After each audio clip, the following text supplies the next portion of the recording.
Welcome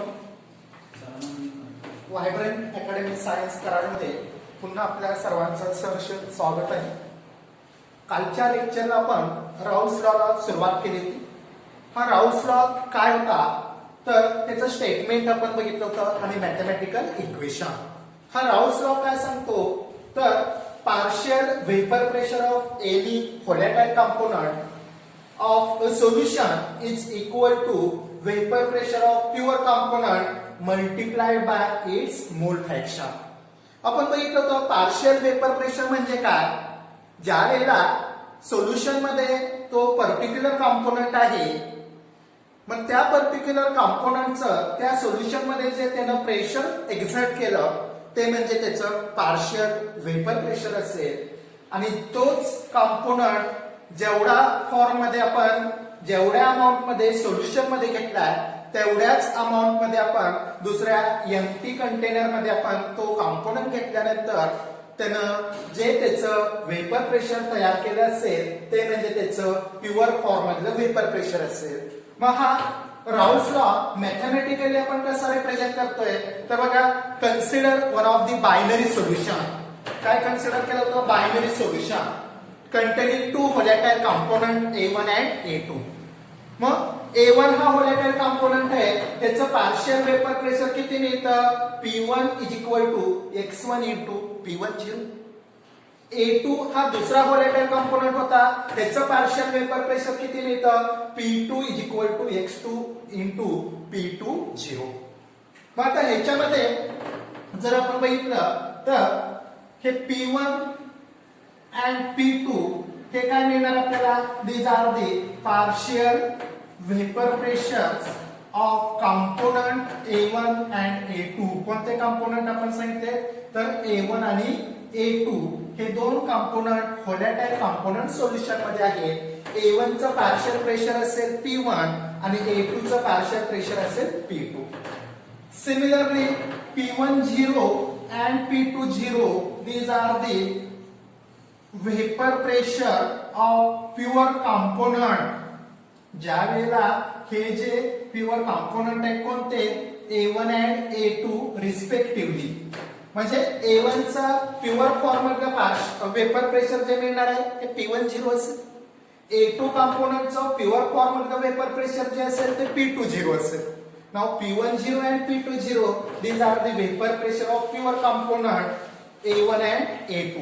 म्हणजे ज्या वेळेला आपण हे A1 आणि A2 हे सोल्युशन मध्ये मिक्स केलेले नाही सेपरेट असतील प्युअर फॉर्म मध्ये त्यावेळेला त्यांनी जे तयार केलेलं एक्झर्ट केलेलं जे प्रेशर आहे ते म्हणजे त्याचं प्युअर फॉर्म मधलं प्रेशर असेल. And x1 and x2 these are the mole fraction of component A1 and A2 respectively. बघा x1 x2 काय मिळणार आहे मोल फ्रॅक्शन्स कोणाचं component A1 and A2 respectively.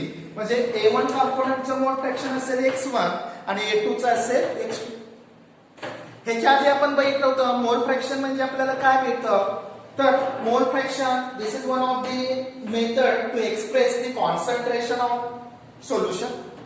सोल्युशनचं concentration म्हणजे आपण बघितलं होतं ज्याच्यामध्ये आपण सोल्युशन तयार करताना किती अमाऊंट सोल्यूट हा किती अमाऊंट सॉल्व्हंट मध्ये डिझॉल्व्ह केला हे त्या सोल्युशनचं कॉन्सन्ट्रेशन असतं. मग मोल फ्रॅक्शन आपण कसं डिटरमाइन करत होतो तर number of moles of that component divided by total number of moles in the solution. म्हणजे उदाहरणार्थ A1 आपण जर बघितला तर A1 चं मोल फ्रॅक्शन काय मिळणार आपल्याला number of moles of A1 in solution divided by total number of moles in the solution. Same A2 चं मिळेल तर ह्या पद्धतीने हा राऊल्स लॉ मिळतोय. Now according to Dalton's law for partial pressure हा Dalton's law आपण बघितला होता बघा Dalton's law for partial pressure आणि ह्या पार्शियल प्रेशरचा जर डाल्टन लॉ आपण बघितला तर त्याचं आपल्याला इक्वेशन मॅथमॅटिकली मिळत होतं P is equal to P1 plus P2 where ह्याच्यामध्ये P म्हणजे आपल्याला काय मिळतंय तर total pressure above the solution. जे सोल्युशन आहे त्या सोल्युशन वर जे टोटल प्रेशर असणार आहे ते म्हणजे हा P असेल. P1 म्हणजे काय असेल तर this is an partial pressure of component A1. P2 म्हणजे काय असेल? Partial pressure of component A2. आणि ह्या दोघांच्या पार्शियल प्रेशरचा जर आपण सम केला तर तो म्हणजे आपल्याला टोटल त्या सोल्युशनवर असणारं प्रेशर मिळेल. Now according to suppose P1 is equal to x1 P10 हे इक्वेशन 1 आहे. P2 is equal to x2 P20 हे इक्वेशन सेकंड आहे. मग ह्या P1 आणि P2 ची ही व्हॅल्यू जर आपण ह्या इक्वेशन थर्ड मध्ये पुट केली तर इक्वेशन थर्ड काय आहे? P1 इज इक्वल टू काय? x1 into P10. While P2 is equal to काय? x2 into P20. Suppose this is an equation 4. But we know that for binary solution आणि ह्या binary solution साठी आपण एक relation बघितलं होतं x1 plus x2 is equal to 1. आठवतंय का बघा? काल आपण मोल फ्रॅक्शन परवा एक्सप्लेन करताना आपण एक इक्वेशन बघितलं होतं x1 plus x2 is equal to 1. म्हणजे त्याच्यावर आपल्याला काय लिहिता येईल बघा? x1 is equal to 1 minus x2. x1 is equal to 1 minus x2. Now put the value of x1 in equation 4. Equation 4 becomes बघा ही व्हॅल्यू x1 ची कशामध्ये पुट केली आपण? इक्वेशन 4 मध्ये. इक्वेशन 4 काय मिळेल मग? p is equal to x1 P10 plus x2 ची व्हॅल्यू काय मिळाली? 1 मायनस x1 ची व्हॅल्यू आपल्याला पुट करायची आणि x1 ची व्हॅल्यू काय? 1 मायनस x2 म्हणजे आपल्याला काय मिळेल?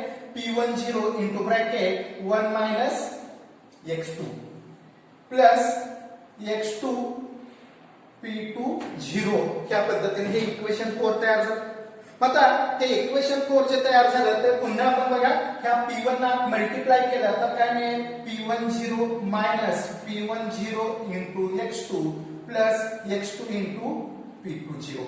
Now rearranging this equation. हे इक्वेशन रिअरेंज केलं ह्याच्यामध्ये बघा x2 हा कॉमन मिळेल आपल्याला. मग त्याच्यावर इक्वेशन कसं लिहिता येईल? P20 मायनस P10 ब्रॅकेट मध्ये आणि त्याला कशाने मल्टिप्लाय केलं आपण? x2 plus P10. बघा त्या x2 ने जर आपण मल्टिप्लाय केलं तर पुन्हा आपल्याला हे पहिला फॉर्म जो आहे तो मिळेल आणि त्याच्यावर आपल्याला हे इक्वेशन मिळालं. Total pressure P is equal to P20 minus P10 into x2 plus P10. Suppose this is an equation 5. आता हे इक्वेशन 5 मिळालं आपल्याला. ह्याच्यामध्ये काय मिळालं? P means total pressure above the solution. Because ह्याच्यामध्ये जर आपण बघितलं P10 and P20 they are constant values. P10 आणि P20 कसे आहेत? कॉन्स्टंट आहे. कारण P10 म्हणजे आपण काय बघितलं होतं? तर vapour pressure of pure component. कोणता कॉम्पोनंट घेतला होता आपण? A1. त्याचं प्युअर फॉर्म मधलं वेपर प्रेशर म्हणजे P10 होतं. तर P20 म्हणजे काय होतं? Vapour pressure of pure component A2. आता ते प्युअर फॉर्म मधले कॉम्पोनंट आहे आणि त्यामुळे त्याचं वेपर प्रेशर जे असणार आहे हे कॉन्स्टंट राहणार आहे. It does not change. Partial pressure जे आहे P1 P2 ह्या व्हॅल्यू चेंज होणार आहे कारण त्या व्हॅल्यू कशावर डिपेंड असणार आहेत? मोल फ्रॅक्शनवर. कशावर डिपेंड असणार आहेत? मोल फ्रॅक्शन. म्हणजे आपण त्या सोल्युशन मध्ये A1 चा अमाउंट किती घेतला आणि A2 चा अमाउंट किती घेतला त्याच्यावर P1 आणि P2 म्हणजे पार्शियल वेपर प्रेशरच्या व्हॅल्यू मॅग्निट्यूड डिपेंड असेल. मात्र P10 आणि P20 यांच्या व्हॅल्यू जर बघितल्या तर ह्या व्हॅल्यू मात्र आपल्याला कॉन्स्टंट असले पहिला मिळते आणि त्यामुळे ह्या P10 P20 they are always constant आणि त्यामुळे तिथं जर आपण एक ग्राफ जर बघितला कशाचा ग्राफ मिळते आपल्याला बघा P1 P20 P10 आणि P10 ह्या तिन्ही टर्म कॉन्स्टंट आहेत. म्हणजे राहिलं काय? P and x2 म्हणजे प्रेशर. कोणतं प्रेशर? टोटल प्रेशर आणि मोल फ्रॅक्शन यांचा जर आपण ग्राफ प्लॉट केला तर तिथं आपल्याला हा ग्राफ मिळताना कसा मिळणार आहे? स्ट्रेट लाईन मिळते बघा. आणि मग हा ग्राफ स्ट्रेट लाईन कशा पद्धत मिळते तर ते आपण ग्राफिकल रिप्रेझेंटेशन ह्या राऊस लॉचं बघतोय. मग इथपर्यंत कुणाला काय शंका आहे का? इथपर्यंत लक्षात आलं का? हे इथपर्यंतचा पार्ट मला वाटतं तुमच्या लक्षात आला असेल. ह्याचा स्क्रीनशॉट काढून घ्या. हे थेरॉटिकल स्टेटमेंट आपण बघितलं आणि मॅथमॅटिकल त्याचं एक्सप्रेशन बघितलं. फायनली जे इक्वेशन 5 मिळालंय त्याच्यावर आपण काय कन्क्लूड केलं तर P10 P20 these are the vapor pressure of pure components A1 and A2 they are always constant आणि त्यामुळे इथं रिलेशन कुणाचं मिळते आपल्याला? P means total pressure above the solution and X means this is an mole fraction. मग हे मोल fraction आणि टोटल प्रेशर यांचा जर आपण ग्राफ प्लॉट केला तर हा ग्राफ आपल्याला स्ट्रेट लाईन मिळतोय. मग त्या ग्राफचं नेचर आपण बघूया कशा पद्धतीने हा ग्राफ मिळतोय. आणि ते जे आपण थेरॉटिकली सांगितलंय दोघांचं रिलेशन आपल्याला कसं मिळतंय, स्ट्रेट लाईन मिळतोय. याचाच अर्थ तिथं आपल्याला काय मिळणार आहे, total pressure which depends upon कशावर डिपेंड असणार आहे, मोल फ्रॅक्शन. कारण स्ट्रेट लाईन मिळतंय ह्याचा अर्थ तिथं ते कुणावर डिपेंड असले. पहिला मिळतंय total pressure of a solution is depends upon mole fraction. Now according to that if we plot the graph, कशाचा ग्राफ प्लॉट केला बघा. ह्या साइडला आपण काय घेतलं, y एक्सिस वर वेपर प्रेशर. नाव x एक्सिस वर आपण घेतोय मोल फ्रॅक्शन. x एक्सिस वर काय घेतलं बघा, मोल फ्रॅक्शन. आणि त्यांचा जर आपण ग्राफ प्लॉट केला, y एक्सिस वर काय वेपर प्रेशर आहे, x एक्सिस वर काय मोल फ्रॅक्शन, आणि ह्यांचा ग्राफ आपण प्लॉट केला. आता पहिला ग्राफ आपण काय बघतो बघा, फॉर कुणासाठीचा ग्राफ बघतोय, P10 against x2 that is mole fraction of second component and this is a straight line. याचं नेचर कसं मिळतंय, स्ट्रेट लाईन. मग ह्याच्यामध्ये काय मिळतं बघा, in this graph P is equal to P10. P is equal to काय घेतलाय, P10 and x2 is equal to 0. बघा ज्या वेळेला P is equal to काय असेल, P10 असेल, त्या टायमिंगला x2 ची व्हॅल्यू काय मिळते, 0 मिळते.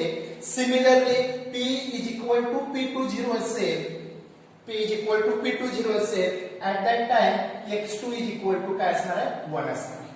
बघा नाव अकॉर्डिंग टू दॅट पहिल्यांदा काय सांगितलं बघा, P ची व्हॅल्यू किती आहे, P10, त्यावेळेला x2 ची व्हॅल्यू 0 आहे. आणि दुसऱ्या ह्याच्यामध्ये काय सांगितलं, P is equal to P20, त्यावेळेला x2 ची व्हॅल्यू काय 1 आहे. नाव अकॉर्डिंग टू दॅट सपोज बघा इथं दोन मोल फ्रॅक्शन दाखवले. पहिलं मोल फ्रॅक्शन दाखवले x1 is equal to 1 आणि x2 is equal to 0. बघा लेफ्ट साइडला x1 is equal to 1 आहे, म्हणजे जर जसं आपण राईट साइडला जातोय तस तशी ती व्हॅल्यू x1 ची कमी होते आणि त्यामुळे राईट साइडला फायनली आपल्याला x1 ची व्हॅल्यू किती मिळाली, 0 मिळाली. नाव लेफ्ट साइडला x2 is equal to 0 आहे, जर जसं आपण राईट साइडला जाणार आहे तसं x2 ची व्हॅल्यू इन्क्रीज होणार आहे आणि फायनली x2 ची व्हॅल्यू आपल्याला 0 ची किती इन्क्रीज होईल, 1. मग बघा पहिली कंडिशन मध्ये आपण काय सांगितलं, x2 ची व्हॅल्यू 0 आहे म्हणजे हा पॉइंट असेल, त्यावेळेला P किती होता, P10, म्हणजे suppose this is an P10. दुसरी कंडिशन काय सांगितलं, P ची व्हॅल्यू किती आहे, P20 आणि त्यावेळेला x2 किती आहे, 1 आहे. मग x2 1 आहे म्हणजे P20 इथं असेल, कारण ज्या वेळेला x2 इथं 0 होता त्यावेळेला P10 आहे आणि इथं x2 ची व्हॅल्यू 1 आहे त्यावेळेला हा P20 आहे, म्हणजे x2 इन्क्रीज झाला, मोल फ्रॅक्शन वाढलं, त्याचा अर्थ त्याचं कॉन्सन्ट्रेशन वाढलं, म्हणजे त्याचं वेपर प्रेशर काय होणार आहे, वाढणार आहे. आणि मग इथं जर आपण बघितलं तर पहिला ग्राफ कोणता सांगितलं, P10 वर्सेस x2. मग हा P10 वर्सेस x2 जर आपण बघितला तर हा ग्राफ आपल्याला ह्या पद्धतीने मिळतो बघा, straight line right to left. इथं P ची व्हॅल्यू काय मिळाली, P10 मिळाली आणि x2 ची व्हॅल्यू काय असेल, 0 असेल.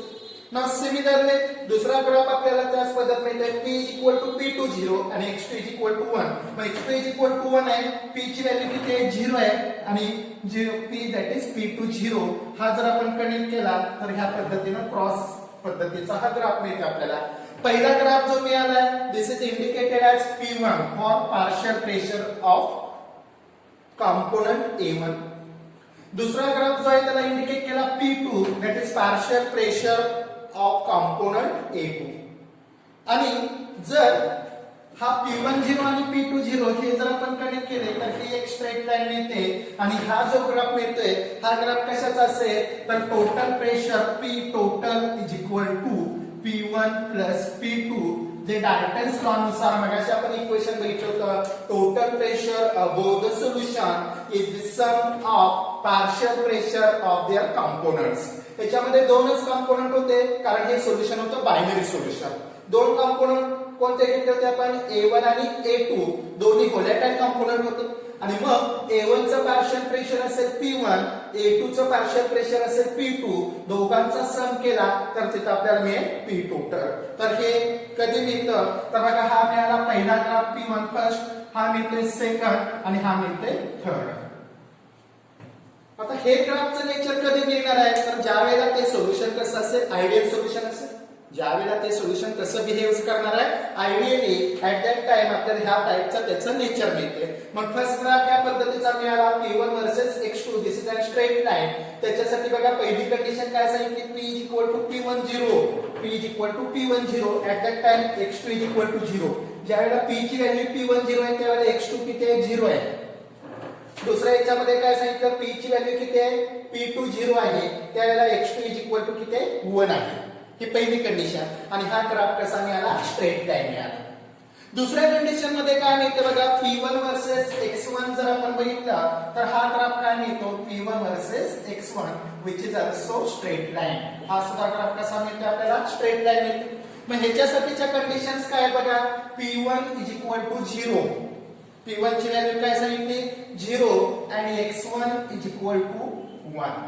बघा इथं P1 ओरिजिन पॉइंट आहे म्हणजे P1 ची व्हॅल्यू 0 असणार, त्यावेळेला X1 काय असेल, सॉरी आता बघा X1 इज इक्वल टू आपल्याला काय दिलं आहे त्याच्यामध्ये, तर X1 ची व्हॅल्यू सुद्धा 0 असणार आहे. म्हणजे इथं जर बघितला फर्स्ट ग्राफ जो दाखवला आपण, ह्या ग्राफच्या बाबतीत जर आपण बघितलं, इथं बघा ओरिजिन मधून तो स्टार्ट झाला म्हणजे तिथं X1 ची व्हॅल्यू 0 आहे, अल्टिमेटली P1 सुद्धा कसं असेल, 0च असेल. And P1 is equal to काय मिळतंय, P10, P1 is equal to P10 and at that time X1 is equal to 1. बघा पहिल्या याच्यामध्ये काय मिळालं, P1 हा 0 आहे, X1 सुद्धा 0. दुसऱ्या कंडिशन मध्ये काय मिळालं, P1 is equal to P10, P1 is equal to काय मिळतंय, P10. त्यावेळेला X1 is equal to किती मिळायला पाहिजे आपल्याला, तर sorry X1 is equal to 1 मिळायला पाहिजे. किती मिळायला पाहिजे, X1 1 मिळायला पाहिजे, कारण इथं X1 ची व्हॅल्यू 1 आहे. ज्यावेळेला P1 इज इक्वल टू 0 असेल त्यावेळेला X1 इज इक्वल टू 1 मिळते. ही दुसऱ्या ग्राफची कंडिशन सांगितली. आणि तिसरी कंडिशन काय मिळते, फॉर P2 अगेन्स्ट कुणाच्या, बघा तिसरी कंडिशन जर बघितलं P2 वर्सेस कुणाचं मोल फ्रॅक्शन घेतले, second component that is X2 which is also straight line. P2 versus X2. मग ह्याच्यामध्ये जर बघितलं तर पहिली कंडिशन काय मिळते, P2 is equal to 0, P2 is equal to 0 at that time X2 is equal to 0. बघा हे का दिलेल्या कंडिशन नुसार P2 ची व्हॅल्यू जर 0 असेल, हा P2 आहे, इथं ओरिजिन झाला म्हणजे P2 इथं 0 आहे, त्यामुळे X2 सुद्धा 0 आहे. ह्या ओरिजिनला P2 कुणाला दिलाय आपण, बघा हा सेकंड जो ग्राफ दाखवला आपण ह्याला P2 म्हटलंय. मग ह्या P2 ची व्हॅल्यू ओरिजिनला किती असणार आहे, 0 असेल, त्यावेळेला X2 सुद्धा 0 आहे. आणि ज्या वेळेला P2 is equal to P20 असेल, P2 इज इक्वल टू काय असेल, P20, P2 ची व्हॅल्यू किती आली, P20, त्यावेळेला X2 किती असेल, X2 इज इक्वल टू 1 मिळेल. तर ह्या पद्धतीनं आपल्याला हा राउल्स लॉ ग्राफिकली रिप्रेझेंट केलेला पाहायला मिळतोय, ज्याच्यामध्ये आपण मगाशी फायनल 5 नंबरचं इक्वेशन बघितलं होतं, ज्याच्यामध्ये आपण काय सांगितलं होतं, P10 आणि P20 these are always constant because P10 म्हणजे काय होतं, vapour pressure of pure component, P20 म्हणजे काय, vapour pressure of pure component. आणि प्युअर कंपोनंटचं वेपर प्रेशर ऑलवेज कॉन्स्टंट असेल, कारण तिथं आपल्याला ते वेपर प्रेशर अमाउंट वर डिपेंड असेल, ती व्हॅल्यू कॉन्स्टंट राहणार आहे. मात्र पार्शियल वेपर प्रेशर जे आहे आपण मगाशीच बघितलं बघा, according to Raoult's law partial vapour pressure of any volatile component in solution is equal to vapour pressure of pure component multiplied by its mole fraction. म्हणजे त्या कंपोनंटचं प्युअर फॉर्म मधलं वेपर प्रेशर त्याला त्याच्या मल्टिप्लाय करतो आपण मोल fraction ना, ते त्याचं पार्शियल वेपर प्रेशर. म्हणजे पार्शियल वेपर प्रेशर कुणावर डिपेंड होतं, मोल फ्रॅक्शनवर. मात्र प्युअर कंपोनंटचं वेपर प्रेशर ऑलवेज कॉन्स्टंट असेल. आणि त्यामुळे इथं आपण ग्राफ कशाचा प्लॉट केला होता, तर प्रेशर अगेन्स्ट मोल फ्रॅक्शन. आणि त्याच्यावर 3 टाइपचे आपल्याला ग्राफ्स मिळाले. पुन्हा बघा ह्या ग्राफ मध्ये काय केलं आपण, वेपर प्रेशर अगेन्स्ट कोणाचा ग्राफ घेतलाय, मोल फ्रॅक्शन. आणि मग त्याच्यामध्ये आपल्याला 3 कर्व मिळाले. कर्व पहिली मिळाले straight line for P1. P1 म्हणजे मगाशी आपण बघितलं होतं, P1 इज इक्वल टू काय असतं, P10 into x1 बघा P1 is equal to P10 into x1. मग त्याच्यासाठी आपल्याला काय मिळतं बघा P ची व्हॅल्यू किती आहे P10 P ची व्हॅल्यू किती आहे P10 त्यावेळेला x2 ची व्हॅल्यू 0 आहे आणि P ची व्हॅल्यू किती आहे P20 त्यावेळेला x2 किती आहे 1 आहे ही पहिली कंडिशन आणि ही मिळाली होती स्ट्रेट लाईन. दुसरा ग्राफ सेकंड पुन्हा सांगितला P2 आणि P2 चे इक्वेशन काय होतं P20 into x2. मग ह्या मध्ये कंडिशन काय मिळालं बघा P1 is equal to 0 आहे का बघा ऍट स्टार्टिंग P1 ची व्हॅल्यू 0 आहे त्यामुळे x1 सुद्धा 0 असेल आणि दुसरी कंडिशन काय सांगितली P1 is equal to P10 at that time x1 is equal to 1 ही दुसरी कंडिशन असेल. त्या पद्धतीने हा सेकंड ग्राफ मिळतोय. थर्ड ग्राफ मध्ये काय मिळाला P2 अगेन्स्ट x2 त्याच्यामध्ये P2 ची व्हॅल्यू 0 आहे का ह्या पोझिशनला P2 0 x2 सुद्धा इथं 0च आहे. नाव P2 is equal to P20 आणि त्यावेळी x2 is equal to 1 मिळतोय.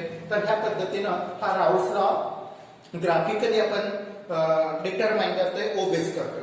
आता ह्या राऊस लॉ मध्ये आणखी एक पॉइंट आपल्याला मिळतो बघा तो म्हणजे कोणता तर आत्ताचे जे राऊस लॉ आपण बघितलाय हा कुणासाठी बघितला होता सोल्युशन फॉर्म मध्ये म्हणजे त्याच्यातले जे कॉम्पोनंट्स होते हे लिक्विड कॉम्पोनंट होते. मग तो सोल्यूट असेल सॉल्व्हंट असेल दोन्ही कसे होते लिक्विड कॉम्पोनंट होते. मग हाच राऊस लॉ कॉम्पोजिशन ऑफ वेपर प्रेशरच्या स्वरूपात आपल्याला काय मिळतं बघा कॉम्पोजिशन ऑफ वेपर प्रेशर. मग ह्याच्यामध्ये आपल्याला काय मिळतंय तर कॉम्पोजिशन ऑफ वेपर प्रेशर मध्ये आपण काय बघतो बघा composition of vapour in equilibrium with solution can be determined by Dalton's law of partial pressure. आणि पार्शियल प्रेशरचा डाल्टन लॉ मगाशीच आपण बघितला होता total vapour pressure above solution is equal to vapour pressure of the that is partial vapour pressure in given solution component यांचा sum जर आपण केला तर तो टोटल जो सम मिळतो तो म्हणजे त्या सोल्युशनवर असणारा टोटल प्रेशर मिळते आपल्याला. हे वेपर प्रेशरचा डाल्टन्स लॉ आपण बघितलो for partial pressure. Now if we take y1 and y2 these are the mole fraction of two component in vapor phase. बघा काय घेतलंय y1 and y2 these are the mole fractions. आता हे मोल fraction कोणाचे घेतले तर मोल फ्रॅक्शन ऑफ कॉम्पोनंट्स आणि हे कॉम्पोनंट जे आहेत हे कॉम्पोनंट घेताना मात्र कसे घेतले components in a vapour phase. हे जे कॉम्पोनंट आहेत ते कॉम्पोनंट कोणते असतील वेपर फेज मध्ये असतील. जसं मगाशी आपण बघितलं होतं x1 आणि x2 हे कॉम्पोनंट जे होते ते कोणत्या फॉर्म मध्ये होते सोल्युशन फॉर्म मध्ये होते लिक्विड फॉर्म मध्ये होते. इथं मात्र y1 आणि y2 हे जे कॉम्पोनंट असणार ते कोणत्या फॉर्म मध्ये असते वेपर फेज मध्ये असते. मोल फ्रॅक्शन कुणाचं घेतलं y1 आणि y2 these are the mole fraction of component in a vapor phase. Now according to two components in vapor phase according to corresponding जो आपण आताचा राऊल्स लॉ बघितलाय त्यानुसार त्याचं इक्वेशन आपल्याला काय मिळते on the basis of corresponding Dalton's जे आपल्याला पार्शियल प्रेशरचा लॉ बघितलाय त्याच्या बेसवर आणि राऊल्स लॉच्या बेसवर त्यांचं रिलेशन मिळते P1 is equal to y1p and P2 is equal to y2p. आता P1 म्हणजे काय तर P1 this is an partial vapor pressure of first component in solution.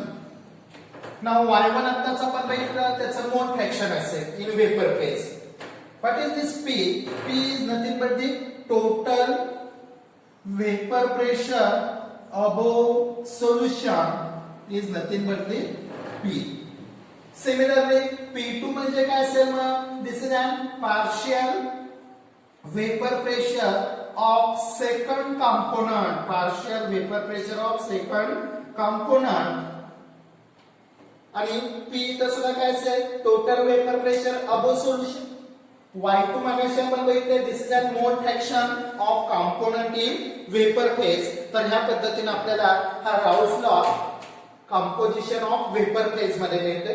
काय कन्सिडर केलं बघा if we consider that y1 and y2 these are the mole fraction of component in a vapor phase. जसं आपण x1 x2 वापरलं होतं तसं इथं काय वापरलं y1 y2 वापरलं आणि त्याच्यावरून आपल्याला मग Dalton's law for partial pressure त्याच्यावरून हे इक्वेशन तयार केलं बघा. Partial pressure of component first in a vapour phase is equal to y1 into p. Partial pressure of component second in a vapor phase P2 is equal to Y2 P. मग P1 म्हणजे काय मिळालं होतं partial vapour pressure of first component.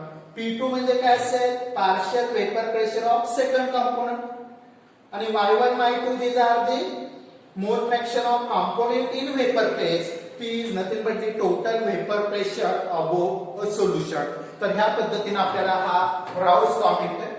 तर हा राऊस law तुमच्या लक्षात आला असेल. आपण त्याच्यामध्ये राऊस लॉचं पहिल्यांदा स्टेटमेंट बघितलं.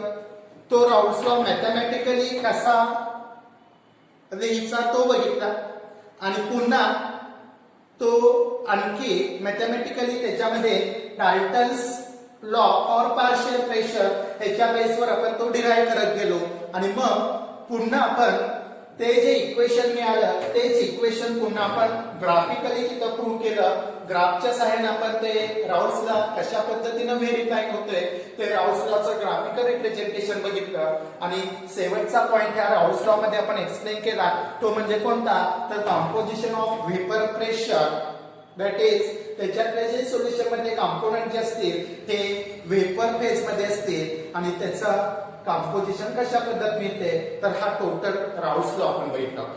मग इथपर्यंत तुम्हाला काय शंका असेल तर बघा आपण नेक्स्ट पिरियडला त्याच्यामध्ये पुढचा पार्ट जो आहे राऊस लॉ जो आता आपण एक्सप्लेन केलाय डिटेल मध्ये त्याचं ऍप्लिकेशन कशा पद्धतीनं करता येतं हे आपण राऊस लॉचं ऍप्लिकेशन म्हणजेच सिम्पली जसं आपण गेल्या वर्षी स्टेट ऑफ मॅटर मध्ये डिफरंट टाईपचे गॅसेस लॉज बघितले होते बघा.